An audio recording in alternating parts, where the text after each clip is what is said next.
Guys welcome back to my channel. Last video में हमने unit 3 cover किया था। इस वीडियो में हम यूनिट 4 कवर करेंगे, जिसमें हम पढ़ेंगे बायर्स बिहेवियर के बारे में। ठीक है, तो बिना देरी किए हम स्टार्ट करते हैं। बायर बिहेवियर क्या होता है? बायर बिहेवियर का मतलब है स्टडी करना कि इंडिविजुअल या ग्रुप्स कैसे गुड्स और सर्विसेज को सिलेक्ट, परचेज, यूज़ और डिस्पोज करते हैं अपनी नीड्स और वांट सेटिस्फाई करने के लिए। ठीक है, उनका जो कंसेप्ट होता है बायर बिहेवियर का, वो देखते हैं ज़रा। फर्स्ट पॉइंट में ये लिखा है कि बायर बिहेवियर फोकस करता है on decision making process of consumer. ठीक है, कैसे जो भी कंज्यूमर के डिसीजन मेकिंग प्रोसेस पर ये फोकस करता है, क्योंकि कंज्यूमर क्या लेगा, उसे क्या चाहिए, ठीक है, वो किस चीज़ पे अपना फोकस करेगा, ये सब जानना बहुत ज़रूरी है। एंड सेकंड वाले पॉइंट में ये है कि ये स्टडी करता है कि लोग क्यों, कब, कैसे और क्या खरीदते हैं। थर्ड वाले पॉइंट में बताया है, इसमें साइकोलॉजिकल और सोशल फैक्टर्स इंक्लूड होते हैं। फोर्थ पॉइंट में ये कंपनीज़ को कस्टमर प्रेफरेंसेस और बाइंग पैटर्न समझने में हेल्प करता है।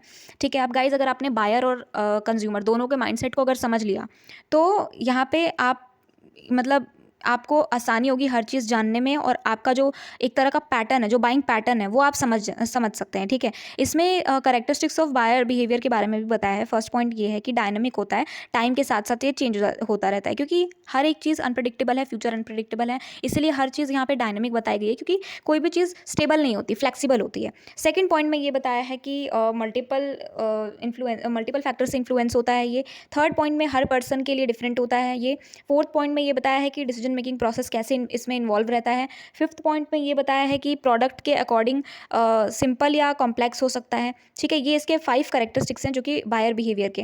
अब टाइप्स देखते हैं ज़रा, टाइप्स ऑफ बायर बिहेवियर कितने तरह के होते हैं।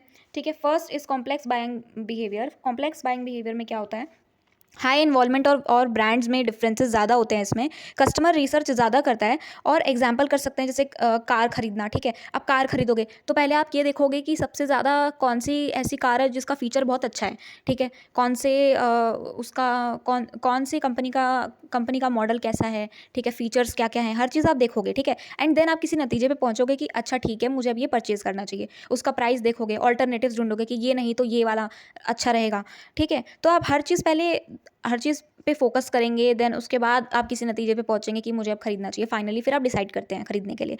सेकंड वाले पॉइंट में क्या बताया है? Dishonest reducing buying behaviour. इस वाले टाइप में ये बताया है कि हाई इन्वॉल्वमेंट होता है, बट ब्रांड डिफरेंसेस कम होते हैं इसमें। परचेज के बाद कन्फ्यूजन हो सकती है। जैसे मान लो आपने कोई प्रोडक्ट परचेज कर लिया, तो कई बार ऐसा नहीं होता कि ये तो गलती से खरीद लिया हमने, ये तो हमें खरीदना ही नहीं चाहिए था, गलत खरीद लिया। ठीक है, या फिर ऐसा भी हो सकता है कि हमें इसे वापस कर देना चाहिए। ठीक है, तो वो यूज़ करने के बाद कई बार डिसीजन चेंज हो जाता है। थर्ड पॉइंट में ये बताया है, थर्ड वाले टाइप में ये बताया है हैबिचुअल बाइंग बिहेवियर। इसमें लो इन्वॉल्वमेंट होता है और ब्रांड डिफरेंसेस भी कम होता है, हैबिट से परचेज किया जाता है ये। ठीक है, एग्जाम्पल देती हूँ मैं आपको। डेली यूज़ के जो प्रोडक्ट्स होते हैं, जो आपकी डेली यूज़ में जो हैबिट्स होती है ना, लेट से आपका टूथब्रश खत्म हो गया, तो अब आप टूथब्रश खरीदेंगे। ठीक है, तो वो उसमें भी आप देखेंगे कि आपने कौन सा यूज़ किया था लास्ट टाइम, उसका रिजल्ट अच्छा निकला कि नहीं, और अगर अच्छा निकला तो आप 4 लोगों को और प्रेफर करेंगे कि हाँ अच्छा था, रिकमेंड करेंगे अपनी फैमिली, फ्रेंड्स एंड जो भी आपका सर्कल है। ठीक है, आपने लेट से कोई टूथब्रश ना खरीद के कोई भी घर का एक ऐसा प्रोडक्ट जो आपने खरीद लिया।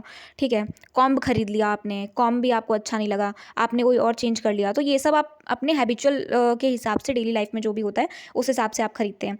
फोर्थ वाले पॉइंट में ये बताया है कि इसका फोर्थ वाली जो वैरायटी है इसमें ये बताया variety seeking buying people behaviour, sorry. इसमें ये बताया कि लो इन्वॉल्वमेंट होता है, बट ब्रांड डिफरेंसेस इसमें ज़्यादा होते हैं। ठीक है, कस्टमर वैरायटीज़ के लिए ब्रांड चेंज कर सकता है। ठीक है, अगर उसे वैरायटी चाहिए तो वो ब्रांड चेंज भी कर सकता है। लेट्स से अगर आपका कोई एक ऐसा ब्रांड है जिसमें बहुत ही लिमिटेड फीचर्स हैं, बहुत ही लिमिटेड वैरायटी है, तो आप उसको स्किप करके नेक्स्ट की तरफ आगे बढ़ेंगे। ठीक है, मूव ऑन कर लेंगे। नेक्स्ट वाले पॉइंट में बताया है इंपॉर्टेंस ऑफ बाइंग बिहेवियर। इसमें बताया कि बाइंग बिहेवियर का किस तरह से क्या इंपॉर्टेंस होता है। तो first is the help in understanding in customer needs and expectations. Customer needs और एक्सपेक्टेशंस समझने में हेल्प मिलती है इसमें। सेकंड वाले पॉइंट में ये बताया कि इफेक्टिव मार्केटिंग स्ट्रैटेजी बनाने में इसमें मदद मिलती है। अब गाइज आप बाइंग बिहेवियर के बारे में पढ़ रहे हैं, तो आपको बाइंग में ही जो भी स्ट्रैटेजीज हैं वो उसमें हेल्प मिलेंगी। ठीक है, आपको प्रोडक्ट डेवलपमेंट और इनोवेशन इंप्रूव करने में मदद मिलेगी, मार्केट सेगमेंटेशन और टारगेटिंग में मदद मिलेगी, कस्टमर सेटिस्फैक्शन और लॉयल्टी बढ़ाने में भी मदद मिलेगी। ठीक है, तो आप बायर के पर्सपेक्टिव से आप सोच के अपना इंपॉर्टेंस लिख सकते हैं। और नेक्स्ट वाले पॉइंट में फैक्टर्स इन्फ्लुएंसिंग बायर बिहेवियर के बारे में बताया है कि किस तरह से क्या होता है। इसमें ओवरव्यू एक तरह से मैंने यहाँ पे रेडी किया है ताकि आप लोग को ईजिली समझ आ जाए, ठीक है। सिंग बाइंग बिहेवियर के बारे में हम पढ़ते हैं, तो इसमें ये बताया है फर्स्ट कल्चरल फैक्टर्स कि यहाँ पे कुछ ऐसे फैक्टर्स हैं जिसकी वजह से बायर जो होता है वो कुछ चीज़ें खरीदता है। जैसे मान लो मैं बहुत ही धार्मिक हूँ, ठीक है, बहुत ही रिलीजियस पर्सन हूँ, तो मैं क्या करती हूँ कि वैल्यू करूँगी ट्रेडिशंस को, ठीक है। जो ट्रेडिशनल वियर्स हैं, जो ट्रेडिशनल चीज़ें हैं, उनको मैं जैसे हिंदू में क्या होता है कि लेट से कोई कलावा हो गया या फिर कोई ट्रेडिशनल ड्रेस हो गई, ठीक है, sari, I would prefer sari, ठीक है। एंड और भी बहुत सारे रिलीजन होते हैं, उनमें वो वैल्यू करेंगे अपने ट्रेडिशंस को, ठीक है। तो कल्चरल फैक्टर में ये सब आता है। सोशल फैक्टर में आता है फैमिली ग्रुप। कई बार ऐसा होता है कि अगर किसी ने कोई प्रोडक्ट खरीद लिया तो आपको भी अंदर से होता है कि मुझे भी खरीदना चाहिए, ठीक है, या फिर आप उसको देख के अट्रैक्ट हो जाते हो कि ये तो इसके पास है, मेरे पास भी होना चाहिए, मुझे भी अच्छा लगता है ये, तो मैं भी खरीदूंगी, ये खरीदूंगा, ठीक है। तो सोशल फैक्टर्स में ये सब आ जाता है। या फिर आपको ऐसा कोई हो गया कि फैमिली ग्रुप्स में आपको किसी ने रेकमेंड कर दिया या आपको रेफर कर दिया किसी ने कि आप भी खरीद लो, तो आपको वहाँ से क्या होता है, रिकमेंडेशन मिलती है, ठीक है। पर्सनल फैक्टर में आ जाता है जैसे एज, इनकम, लाइफस्टाइल। मैंने आपको लास्ट वाली यूनिट में बताया था कि डेमोग्राफिक फैक्टर भी बोल सकते हैं इसको, क्योंकि पर्सनल की बात आ गई यहाँ पे। तो एज से भी डिपेंड करता है कि आप क्या खरीदेंगे, ठीक है। जैसे लेट से कोई एक किड है तो किड क्या खरीदेगा, टॉय खरीदेगा, ठीक है, उसे कोई टॉय वाला सामान पसंद आ गया। फिर आपका कोई यूथ हो गया, यूथ जो होता है वो क्या खरीदना पसंद करेगा, जो ट्रेंडिंग जो वियर्स हैं, क्लॉथ्स हैं, वो पसंद कर सकता है, ठीक है। मोबाइल फ़ोन्स हो गया या फिर कुछ भी हो सकता है, एनीथिंग, ठीक है। और जो इनकम हो गई, इनकम लाइक किसी की इनकम कोई मिडिल क्लास फैमिली से आता है, कोई रिच अपर क्लास फैमिली से आता है, तो दोनों यहाँ पे वेरी करता है पर्सन टू पर्सन, ठीक है। और लाइफस्टाइल, जैसे आप किस तरह से लाइफस्टाइल आप जी रहे हैं, किस तरह का लाइफस्टाइल है आपका, उस पर भी डिपेंड करेगा। साइकोलॉजिकल फैक्टर में क्या क्या आता है, मोटिवेशन, परसेप्शन। अब देखो मोटिवेशन क्या, किसी ने आपको मोटिवेट कर दिया कि अरे नहीं नहीं तुम्हें भी सामान खरीदना चाहिए। लेट्स से आज मैं आपको एक एग्जांपल देती हूँ। लेट्स से ये ए है, ठीक है, ये ए है और ये बी है। तो ये जो ए पर्सन है ना, अब इसने खरीद लिया कुछ कोई एक पर्स खरीद लिया लेट्स से, ठीक है, दिस इज़ अ पर्स। ये कोई पर्स है, ठीक है, ये खरीद लिया। ये एक लड़की है, ठीक है, और ये भी एक लड़की है। तो इसने क्या किया, इसने ये बोला कि अरे सुनो, ये इसकी दोस्त थी, तो इसने बोला कि सुनो बी, तुम क्या करो, ये पर्स खरीद लो, ये पर्स बहुत ही अच्छा है। लेट्स से कोई जो भी है, गुच्ची का हो गया, ठीक है, तो उसका पर्स हो गया, उसको इसने रिकमेंड किया कि तुम ये पर्स खरीद लो। तो ये क्या करेगी, पहले बोलेगी कि अच्छा तुम्हें कितने का पड़ा, तुम कहाँ से लेके आई, मुझे भी बताओ, मैं भी लेके आऊँगी, फिर साथ में चलेंगे लेने, शॉपिंग करने, ठीक है। तो कई बार ऐसा भी होता है ना कि अगर आपको कोई मोटिवेट करता है ना, तो आप उसको खरीदने के लिए उत्साहित होते हैं कि मुझे भी खरीदना चाहिए। फिर आपका जो परसेप्शन है वो चेंज हो जाता है। लेट से आप गुच्ची का नहीं खरीदने वाले थे, आप कोई और खरीदने वाले थे, तो आपका परसेप्शन वहीं पर चेंज हो जाएगा कि नहीं, मुझे तो इसने रिकमेंड किया तो अब मैं तो यही खरीदूंगी, ठीक है। ये एक ह्यूमन नेचर है कि अगर आपको कोई किसी चीज़ के लिए मना करे तो आप वो काम ज़रूर करते हैं, या फिर अगर किसी ने आपको मोटिवेट कर दिया तो वो काम आप ज़रूर करेंगे। तो अब इसके फंक्शंस की तरफ बढ़ते हैं हम। फंक्शंस में क्या क्या आ जाएगा, फर्स्ट प्रेडिक्ट कस्टमर एक्शंस, ठीक है। तो इसमें कस्टमर एक्शंस प्रेडिक्ट करता है, ये बेटर प्रोडक्ट पोजीशनिंग में हेल्प करता है, कस्टमर कम्युनिकेशन इंप्रूव होता है इससे, और डिसीजन मेकिंग सपोर्ट करता है, ठीक है। तो अगर मैं सिंपल वर्ड्स में कहूँ बायर बिहेवियर के बारे में, तो बायर बिहेवियर बताता है कि कस्टमर मार्केट में परचेज डिसीजन कैसे और क्यों लेते हैं, ठीक है। अब फैक्टर इन्फ्लुएंसिंग कंज्यूमर बिहेवियर के बारे में पढ़ते हैं। अभी हम बायर बिहेवियर के बारे में पढ़ रहे थे, अब हम कंज्यूमर बिहेवियर के बारे में पढ़ेंगे, ठीक है। तो कंज्यूमर बिहेवियर क्या होता है, इसकी डेफिनेशन देखते हैं जरा हम।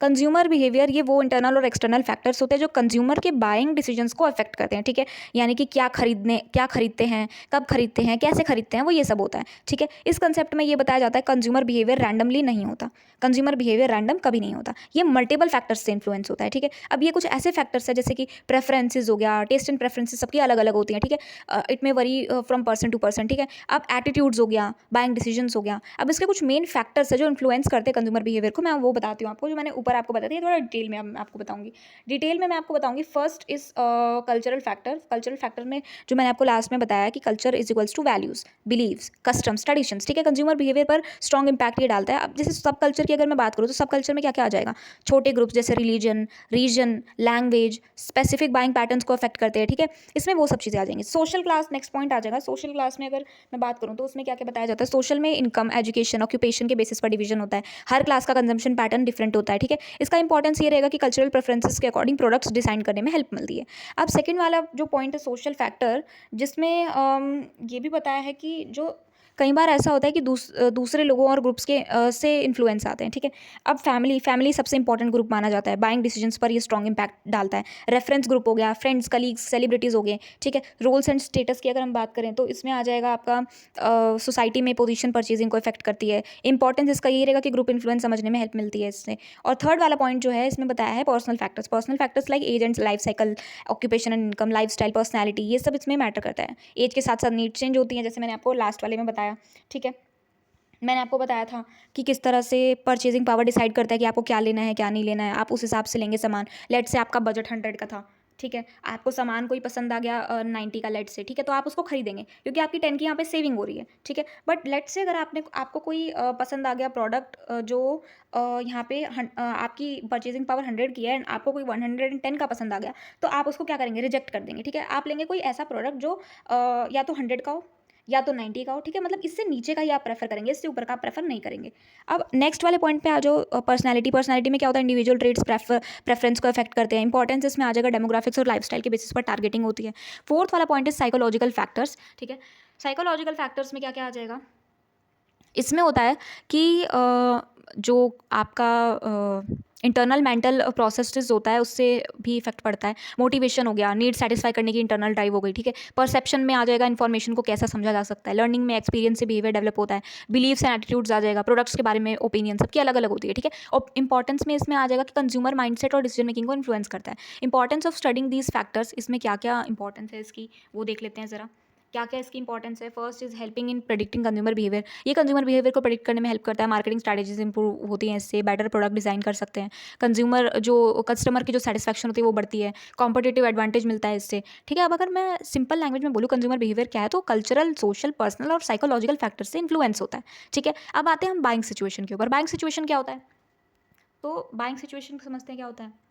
अब इसमें बाइंग सिचुएशंस का मतलब होता है वो कंडीशन या सर्कमस्टांसेस जिसमें कंज्यूमर परचेज डिसीजन लेता है टाइम, प्लेस, इन्वॉल्वमेंट और पर्पस के अकॉर्डिंग, ठीक है। कंसेप्ट की बात करें तो सिचुएशन के अकॉर्डिंग बाइंग बिहेवियर चेंज होता है और सेम कस्टमर डिफरेंट सिचुएशन में डिफरेंट बिहेव करता है, ठीक है। ये इफेक्ट करता है 3 चीज़ों से, decision making process, time taken, product और ब्रांड चॉइस, ठीक है।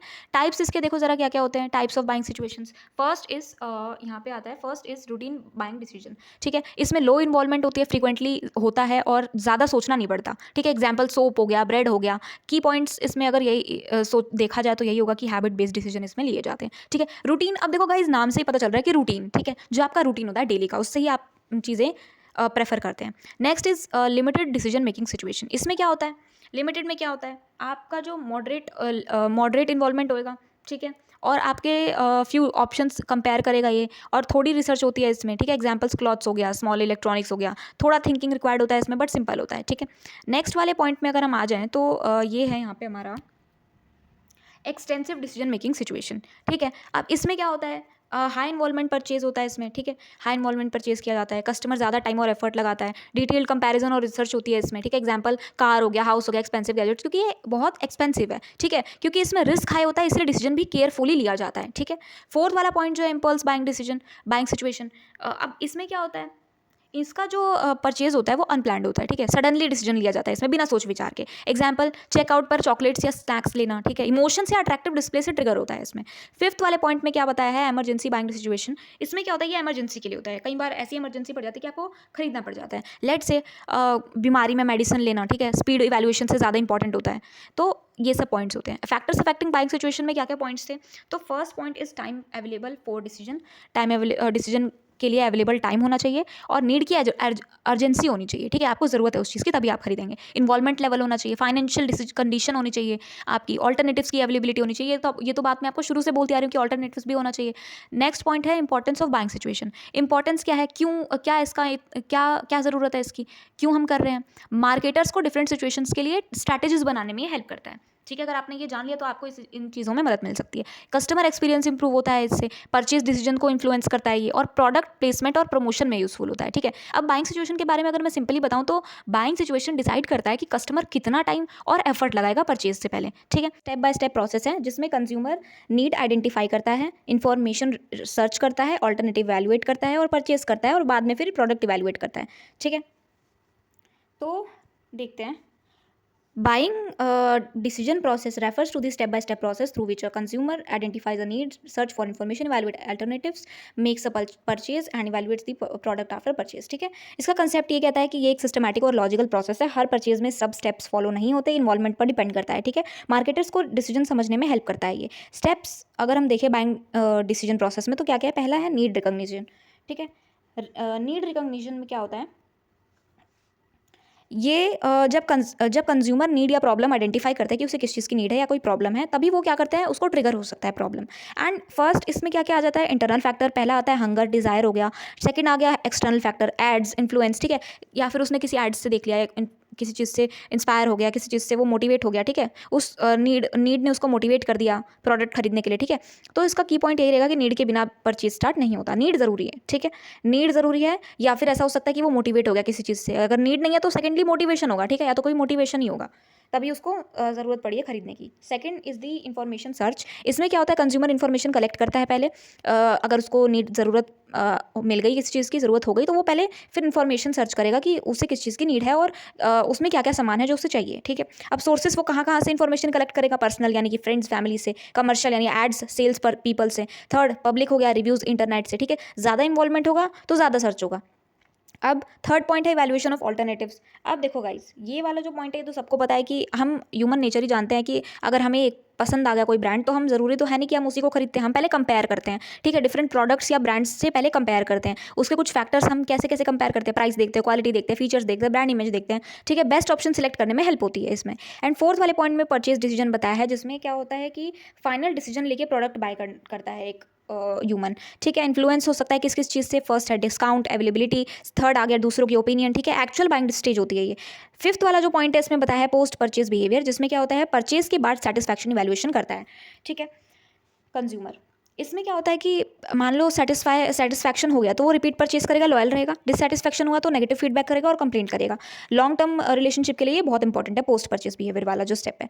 एंड इसमें इसका इंपॉर्टेंस ये रहेगा कि फर्स्ट ये रहेगा कस्टमर जर्नी समझने में हेल्प मिलती है. प्रोडक्ट और सर्विस क्वालिटी इंप्रूव होती है. बेटर मार्केटिंग स्ट्रैटेजी बनाने में हेल्प होती है. कस्टमर सेटिस्फैक्शन और लॉयल्टी बढ़ती है इससे. ये प्रोसेस बताता है कि कंज्यूमर कैसे नीड से सेटिस्फैक्शन तक जाता है. ठीक है, अब इसके बाद आता है इंडस्ट्रियल बायर बिहेवियर. इसमें क्या होता है, इंडस्ट्रियल बायर बिहेवियर क्या होता है. इंडस्ट्रियल बायर बिहेवियर का मतलब है कि ऑर्गेनाइजेशन का परचेजिंग बिहेवियर जब वो गुड्स सर्विसेज बाय करते हैं प्रोडक्शन, रीसेल या ऑपरेशंस के लिए. ठीक है, अब इसका कंसेप्ट क्या रहेगा, इंडिविजुअल कंज्यूमर से डिफरेंट होता है. डिसीजन फॉर्मल और रैशनल भी हो सकते हैं. कॉस्ट एफिशिएंसी और लॉन्ग टर्म रिलेशनशिप पर फोकस किया जाता है. यहाँ पे मल्टीपल लोग और डिपार्टमेंट इन्वॉल्व होते हैं. कैरेक्टरिस्टिक्स का इसका क्या रहेगा, अब जो डेफिनेशन थी ना वही इसकी कैरेक्टरिस्टिक्स बन जाएगी. लार्ज क्वांटिटी परचेज हो जाएगा. ठीक है, कॉम्प्लेक्स और फॉर्मल डिसीजन मेकिंग होगा यहाँ पे. And complex purchase decision making होगा यहाँ पे. इसके साथ ही साथ टेक्निकल इवैल्यूएशन रिक्वायर्ड होगा, को लॉजिकल और rational thinking, long term supplier relationship होगा. ठीक है, इन सब की इन्वॉल्वमेंट रही है. पार्टिसिपेंट्स क्या कौन कौन होंगे बाइंग सेंटर वाले में, तो इसमें फर्स्ट आ जाएगा यूजर्स. ठीक है, यूजर्स कौन है, जो प्रोडक्ट यूज़ करते हैं. इन्फ्लुएंसर्स जो टेक्निकल एडवाइस देते हैं. और बायर्स जो सप्लायर्स सिलेक्ट करते हैं. डिसाइडर्स होते हैं वो जो फाइनल डिसीजन लेते हैं. और गेट कीपर्स कौन हुए, जो इन्फॉर्मेशन कंट्रोल करते हैं. ठीक है, अब टाइप्स ऑफ इंडस्ट्रियल बाइंग में क्या क्या आ जाएगा, यहाँ पे 3 फैक्टर्स हैं. First is straight rebuy. Straight rebuy में क्या होता है वो देखते हैं. स्ट्रेट रिबाय का मतलब है routine purchase, minimum decision making. ठीक है, सेकंड में आता है मॉडिफाइड रिबाय. इसमें प्रोडक्ट प्राइस सप्लायर में चेंज होता है. मॉडरेट इवैल्यूएशन होता है. ठीक है, थर्ड वाले पॉइंट में न्यू टास्क बाइंग में होता है फर्स्ट टाइम परचेज किया जाता है और हाई इन्वॉल्वमेंट और डिटेल एनालिसिस होता है इसमें. Factor influencing industrial buyer behaviour में 4 चीज़ें आ जाएंगी, ऑर्गेनाइजेशनल, इन्वायरमेंटल, इंटरपर्सनल और इंडिविजुअल. ठीक है, अब देखो इसमें क्या क्या होता है. फर्स्ट है हमारा ऑर्गेनाइजेशनल फैक्टर. इसमें क्या क्या होता है, कंपनी की जो पॉलिसीज़ होती है, ऑब्जेक्टिव्स हो गया या फिर जो भी उसका बजट हो गया वो देखा जाता है. ठीक है, इन्वायरमेंटल में इकोनॉमी और टेक्नोलॉजी देखी जाती है. इंटरपर्सनल में जो भी रिलेशनशिप्स होते हैं वो देखे जाते हैं. रिलेशनशिप्स गाइस समझ रहे हो. इंडिविजुअल में क्या क्या देखा जाता है, प्रेफरेंसेस, एक्सपीरियंसेस. ठीक है, अब इसमें अगले वाले पॉइंट में इंडस्ट्रियल बाइंग प्रोसेसेस में बताया गया है कुछ 8 पॉइंट्स हैं वो देखो. पहला होता है यहाँ पे प्रॉब्लम रिकॉग्निशन. ठीक है, पहले प्रॉब्लम क्रिएट होगी. देन नीड का डिस्क्रिप्शन होगा. देन प्रोडक्ट का स्पेसिफिकेशन होगा. सप्लायर का सर्च किया जाएगा. फिर प्रपोजल होएगा. फिर सप्लायर सिलेक्शन होगा. फिर ऑर्डर रूटीन होगा. देन परफॉर्मेंस का रिव्यू दिया जाएगा. ठीक है, अब इंपॉर्टेंस इसकी क्या क्या है, क्यों ये ज़रूरी है, बिजनेस कस्टमर की नीड को समझने के लिए. ठीक है, B2B मार्केटिंग स्ट्रैटेजी को यानी बिजनेस टू बिजनेस वाली मार्केटिंग समझने के लिए. ठीक है, थर्ड वाले पॉइंट में स्ट्रॉन्ग सप्लायर रिलेशनशिप्स बिल्ड होते हैं. एंड फोर्थ वाला लास्ट पॉइंट जिसमें एफिशिएंट परचेजिंग डिसीजन लिया जाता है. ठीक है, तो अगर मैं ओवरऑल बोलूँ इंडस्ट्रियल बायर बिहेवियर क्या होता है, तो ऑर्गेनाइजेशंस के स्ट्रक्चर्ड और लॉजिकल डिसीजन पर ये फोकस करता है, ठीक है। मार्केट सेगमेंटेशन क्या होता है? मार्केट सेगमेंटेशन गाइज आपने बीकॉम में भी पढ़ा होगा, उसमें एचआरएम में, ठीक है, human resource management. Market segmentation का मतलब होता है, एक सेकेंड, मार्केट सेगमेंटेशन का मतलब होता है कि लार्ज मार्केट को छोटे ग्रुप्स में डिवाइड करना जिनके नीड्स और बिहेवियर सिमिलर हो। अब ये मैंने आपको यूनिट 1, यूनिट 2, यूनिट 3 में तो नहीं, यूनिट 2 में तो ज़रूर बताया था मैं मार्केट सेगमेंटेशन क्या होता है। इसके कंसेप्ट में ये बताया गया है, एक प्रोडक्ट सबको सेटिस्फाई नहीं कर सकता, ठीक है, सबकी अलग अलग नीड्स एंड वांट्स होती हैं, टेस्ट एंड प्रेफरेंसेस होती हैं, इसलिए मार्केट्स को सेगमेंट्स में डिवाइड किया गया है। हर सेगमेंट के लिए अलग अलग स्ट्रैटेजी यूज़ होती है, ठीक है। इसका ऑब्जेक्टिव क्या क्या होता है, इसका क्या एम है, to identify different customer groups, ठीक है, डिफरेंट कस्टमर ग्रुप्स को आइडेंटिफाई करना, कस्टमाइज्ड प्रोडक्ट और स्ट्रैटेजीज को बनाना, कस्टमर सेटिस्फैक्शन को इंप्रूव करना, रिसोर्सेज का एफिशिएंटली यूज़ करना, फुली रिसोर्सेज यूज़ करना, ठीक है, और कॉम्पिटेटिव एडवांटेज लेना। बेसिस ऑफ मार्केट सेगमेंटेशन में क्या क्या बताया गया है, वही गाइस जो मैंने आपको लास्ट वाले में बताया था, geographic segmentation, demographic segmentation, psychographic segmentation and behavioural segmentation, ठीक है। जियोग्राफिक में क्या क्या होता है, देखो जियोग्राफिक में होता है लोकेशन, कंट्री, सिटी, क्लाइमेट, ठीक है। अगर example hot, cold, religion, products पे डिपेंड करेगा, ठीक है। अब सेकंड में डेमोग्राफिक सेगमेंटेशन में बताया age, gender, income, education, occupation, ठीक है। इसमें मोस्ट कॉमन मेथड ये यूज़ किया जाता है, कोई भी आप कुछ भी परचेज करते हैं उसके लिए। थर्ड वाला साइकोग्राफिक सेगमेंटेशन, इसमें लाइफस्टाइल, पर्सनालिटी, वैल्यूज़ को प्रेफर किया जाता है, लोग कैसे सोचते हैं और कैसे जीते हैं, ठीक है। बिहेवियरल में क्या क्या आ जाता है, उसका uses, benefit, loyalty, buying patterns, ठीक है। Example frequent versus occasional users, जो भी हो गया। तो ये चारों जो भी सेगमेंटेशन है ये बहुत इंपॉर्टेंट है, आप किस तरह से डिसीजन लेते हैं, डिसीजन मेकिंग में भी बहुत हेल्प करता है। अब इसके कैरेक्टरिस्टिक्स देखो, इफेक्टिव सेगमेंटेशन के कैरेक्टरिस्टिक्स क्या क्या है वो देखो जरा। फर्स्ट, मेजरेबल, यानी कि सेगमेंट का साइज और परचेजिंग पावर मेजर किया जाता है। एक्सेसिबल में सेगमेंट तक मार्केटिंग चैनल्स के थ्रू पहुंचा जा सकता है। थर्ड में सब्सटैंशियल, यानी सेगमेंट इतना बड़ा होना चाहिए कि प्रॉफिटेबल हो, ठीक है। फोर्थ वाले पॉइंट में डिफरेंशिएबल वाला पॉइंट देखा जाता है कि सेगमेंट्स इजीली, क्लियरली एक दूसरे से अलग होने चाहिए। और एक्शनेबल में क्या होता है, कंपनी उस सेगमेंट के लिए स्ट्रैटेजी बना सके, ठीक है। तो इंपॉर्टेंस क्या क्या हुई है इसकी, कस्टमर को बेटर समझने में हेल्प मिलती है, फोकस्ड मार्केटिंग एफर्ट्स पॉसिबल होते हैं इससे, प्रोडक्ट डेवलपमेंट इंप्रूव होता है, कस्टमर सेटिस्फैक्शन और लॉयल्टी बढ़ती है इससे, प्रॉफिटेबिलिटी इंक्रीज होती है। और इसका एडवांटेज ये रहेगा कि रिसोर्सेज का एफिशिएंटली यूज हो पाता है, बेटर टारगेटिंग और पोजीशनिंग की जा सकती है, और कॉम्पिटेटिव एडवांटेज भी होता है इसमें, मार्केटिंग इफेक्टिवनेस भी इंप्रूव की जा सकती है इसमें, ठीक है। नेक्स्ट वाले पॉइंट में इसमें लिमिटेशंस बताई गई हैं। लिमिटेशंस में क्या क्या है, अब देखो गाइस, मार्केट रिसर्च का मतलब ये है कि आपका टाइम कंज्यूमिंग हो सकता है, ठीक है, टाइम कंज्यूमिंग होगा, और आपको टाइम भी लग रहा है तो कॉस्टली भी होगा, जाहिर सी बात है, ठीक है। सेकंड वाले पॉइंट में डिटेल रिसर्च की जरूरत होती है, जो मैंने अभी आपको बताया। गलत सेगमेंटेशन का रिस्क भी हो सकता है इसमें, और कुछ पोटेंशियल कस्टमर भी इग्नोर हो सकते हैं, ठीक है। मार्केट सेगमेंटेशन को अगर ईजी लैंग्वेज में बोले तो कंपनीज को लार्ज मार्केट को छोटे ग्रुप्स में डिवाइड करने में हेल्प करता है ये। टारगेटिंग एंड पोजिशनिंग की बात करते हैं, टारगेटिंग एंड पोजिशनिंग क्या होता है, पहले टारगेटिंग समझते हैं, ठीक है। टारगेटिंग में क्या क्या होता है, टारगेटिंग में एक या एक से ज़्यादा मार्केट सेगमेंट्स सिलेक्ट करना जिनको कंपनी सर्व करेगी, ठीक है। कंसेप्ट इसका ये होगा कि सेगमेंटेशन के बाद कंपनी सेगमेंट्स इवैल्यूएट करती है, मोस्ट प्रॉफिटेबल और सुटेबल सेगमेंट चूज करती है, और फोकस एफिशिएंट रिसोर्स यूज और बेटर सेटिस्फैक्शन पर होता है, ठीक है। अब जो ज़्यादा अच्छे से प्रोडक्टिविटी दिखाएगा उसी पे तो हम इन्वेस्ट करेंगे। हम क्यों बार बार सेटिस्फैक्शन की बात कर रहे हैं, बेटर सेटिस्फैक्शन की, ठीक है।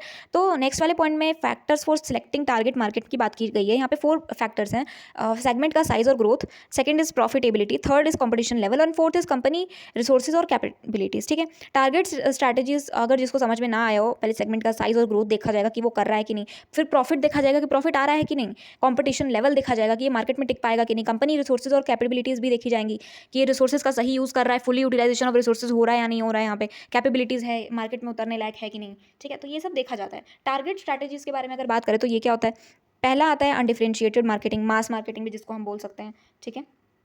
तो इसमें क्या क्या होता है, इसमें पूरे मार्केट को एक प्रोडक्ट से टारगेट किया जाता है, सबके लिए सेम स्ट्रैटेजी होती है। सेकंड वाला पॉइंट है डिफरेंशिएटेड मार्केटिंग, जिसमें मल्टीपल सेगमेंट टारगेट किया जाता है, हर सेगमेंट के लिए अलग स्ट्रैटेजी होगी। थर्ड वाले पॉइंट में आता है कंसंट्रेटेड मार्केटिंग, जिसको निश मार्केटिंग भी कहते हैं, ये सिर्फ एक सेगमेंट पर फोकस करता है, स्मॉल कंपनीज के लिए सुटेबल होता है ये। And fourth is a micro marketing, जिसमें इंडिविजुअल या स्मॉल ग्रुप्स टारगेट होता है, एंड लोकल और पर्सनलाइज्ड मार्केट इंक्लूड होता है इसमें। इंपॉर्टेंस क्या क्या रहेगा टारगेटिंग का, राइट कस्टमर पर फोकस किया जाता है इसमें, मार्केटिंग एफिशिएंसी इंप्रूव होती है, कस्टमर सेटिस्फैक्शन बढ़ता है इससे, और प्रॉफिटेबिलिटी भी इंक्रीज होती है। अब आते हैं पोजीशनिंग के ऊपर, पोजीशनिंग क्या होती है। तो गाइस पोजीशनिंग में क्या क्या होता है, पोजीशनिंग का मतलब होता है प्रोडक्ट की एक यूनिक इमेज और आइडेंटिटी क्रिएट करना, जिससे जो कस्टमर के माइंड में छप जाए, ठीक है। ये बताता है कि प्रोडक्ट कंपटीटर से कैसे डिफरेंट होते हैं, यूनिक वैल्यू या बेनिफिट पर फोकस करता है, ये स्ट्रॉन्ग ब्रांड इमेज क्रिएट करता है। पोजीशनिंग की स्ट्रैटेजी क्या क्या होती है, कुछ 5 होती हैं। तो पहली होती है प्रोडक्ट फीचर्स के बेसिस पर किया जाता है, सेकंड प्राइस के बेसिस पर, प्रीमियम या इकोनॉमी के बेसिस पर किया जाता है, ठीक है। देन बेस्ड ऑन क्वालिटी के बेसिस पर किया जाता है, यूजेज या एप्लीकेशन के बेसिस पर भी किया जाता है, कॉम्पिटिटर कंपैरिजन के बेसिस पर भी पोजीशनिंग स्ट्रैटेजी की जाती है। स्टेप्स इन पोजीशनिंग क्या क्या होता है steps? First is target market identify करना, ठीक है। सेकंड कस्टम कॉम्पिटिटर्स एनालाइज करना। Third unique value proposition decide करना। फोर्थ पोजीशनिंग स्टेटमेंट बनाना। एंड फिफ्थ मार्केटिंग मिक्स के थ्रू कम्युनिकेट करना। इंपॉर्टेंस इसकी क्या क्या रहेंगी? पहला क्लियर ब्रांड आइडेंटिटी क्रिएट करता है ये, एंड इसमें हेल्प मिलती है कॉम्पिटिटर से डिफरेंशिएट करने में, कस्टमर परसेप्शन इन्फ्लुएंस करता है और मार्केटिंग स्ट्रैटेजी सपोर्ट करता है। एडवांटेजेस इसका क्या क्या रहेगा? स्ट्रॉन्ग ब्रांड रिकॉग्निशन इसमें होता है, कस्टमर लॉयल्टी बढ़ती है, कॉम्पिटिटिव एडवांटेज होता है, बेटर कम्युनिकेशन होता है। गाइस ये मैं स्पीडली इसलिए करा रही हूँ क्योंकि ये आपने यूनिट 2 में ऑलरेडी किया हुआ है। लिमिटेशंस इसका क्या क्या रहेगा? लिमिटेशंस ये रहेगा कि डिफरेंट एक बार अगर सेट हो जाए तो चेंज करना ये डिफिकल्ट हो जाता है पोजीशनिंग, ठीक है। सेकंड वाले में कंटिन्यूस एफर्ट की जरूरत इसमें पड़ जाती है। थर्ड वाला पॉइंट है ये है कि पोजीशनिंग जो प्रमोशन होता है वो कॉस्ट उसका हाई होता है, ठीक है। टारगेटिंग की अगर सही परिभाषा दूँ तो सही कस्टमर्स चूज करता है और पोजीशनिंग उसके माइंड में स्ट्रॉन्ग इमेज बनाती है, ठीक है। सो कॉम्पिटिटिव मार्केटिंग स्ट्रैटेजी के बारे में पढ़ते हैं, ये क्या होता है आगे बढ़ते हुए। कॉम्पिटिटिव मार्केटिंग स्ट्रैटेजी वो प्लान्स और एक्शंस होते हैं जो कंपनीज कंपटीटर्स के से बेटर परफॉर्म करने के लिए यूज़ की जाती है, ठीक है। कंसेप्ट इसका यही रहेगा कि हर कंपनी कॉम्पिटिटिव एनवायरनमेंट में काम करती है जिसमें कस्टमर्स अट्रैक्ट करने और कॉम्पिटिटर से आगे बढ़ने के लिए स्ट्रैटेजी बनानी पड़ती है और फोकस यूनिक और वैल्यू और स्ट्रॉन्ग पोजीशन पर किया जाता है। ऑब्जेक्टिव इसका ये रहेगा कि कॉम्पिटिटिव एडवांटेज लेना, मार्केट शेयर बढ़ाना, कस्टमर सेटिस्फैक्शन इंप्रूव करना और लॉन्ग टर्म ग्रोथ और सर्वाइवल। अब देखो गाइज ये जो यूनिट है ना ये कस्टमर कंज्यूमर और बायर के पर्सपेक्टिव से है, तो प्लीज़ आप जब भी एग्जाम में कुछ लिखो ना तो इसके बेसिस पर ही सोच सोच के लिखना, ठीक है। कि इस पॉइंट ऑफ व्यू से सोच के लिखना कि कस्टमर क्या सोचेगा, बायर क्या सोचेगा इस कंडीशन में, ठीक है। तो अगर आप ऐसे सोच सोच के लिखोगे ना, लेट्स से अगर कोई एक क्वेश्चन आ गया जिसमें पूछा है कि ये बताओ इसके ऑब्जेक्टिव्स बताओ, ठीक है। इसका कॉम्पिटिटिव मार्केटिंग स्ट्रैटेजी का ऑब्जेक्टिव बताओ, तो आप ये सोच के लिखना कि क्या इसके ऑब्जेक्टिव होंगे। कॉम्पिटिटिव मार्केटिंग स्ट्रैटेजी होता क्या है? पहले तो मैंने आपको ये बताया कि वो प्लान्स एक्शंस होते हैं जो कंपनी कॉम्पिटिटर से बेटर परफॉर्म करने के लिए यूज़ करती है, ठीक है। मतलब ऐसा कोई प्लान जिससे कॉम्पिटिटर जो आपका है वो पीछे निकल जाए और आप आगे निकल जाएं उससे, ठीक है। अब ये अगर आप करेंगे तो इससे फ़ायदा क्या क्या मिलेगा? आप फ़ायदा सोच के करना है इसको यूज़, ठीक है। इससे क्या होगा? आपको कॉम्पिटिटिव में एडवांटेज मिलेगा, मार्केट शेयर आपका बढ़ेगा अगर आप ऐसे कदम उठाएंगे तो, कस्टमर का सेटिस्फैक्शन भी इंप्रूव होगा। जब आप कंपटीशन करते हैं ना तो आपके कस्टमर का सेटिस्फैक्शन बढ़ता है, सेटिस्फैक्शन लेवल बढ़ता है, ठीक है। और इससे क्या होगा? जब आप जोर लगाएंगे और कंपटीशन को बीट करने की कोशिश करेंगे तो आपका लॉन्ग टर्म ग्रोथ और सर्वाइवल होगा, ठीक है। आपका सर्वाइवल भी बचेगा। अब इसके टाइप्स पढ़ते हैं जरा, कॉम्पिटिटिव पोजीशंस के टाइप्स क्या क्या होते हैं। इसमें कुछ 4 टाइप्स हैं। पहला है मार्केट लीडर। मार्केट लीडर क्या होता है पहले वो देख लेते हैं। तो गाइज मार्केट लीडर जो होता है वो सबसे बड़ा मार्केट शेयर कहा जाता है इसमें, एंड मार्केट एक्सपेंड और पोजीशन डिफेंड करता है इसमें, ठीक है। मार्केट चैलेंजर नेक्स्ट वाला टाइप है इसका। इसमें बताया गया लीडर को चैलेंज करता है, ये एग्रेसिवली मार्केट शेयर बढ़ाता है। मार्केट फॉलोवर क्या होता है? लीडर को ये फॉलो करता है, स्टेबिलिटी पर फोकस करता है। नेक्स्ट है मार्केट निशर। मार्केट निशर में क्या होता है? स्मॉल निश सेगमेंट पर फोकस किया जाता है, डायरेक्ट कॉम्पिटिशन अवॉइड करता है, ठीक है।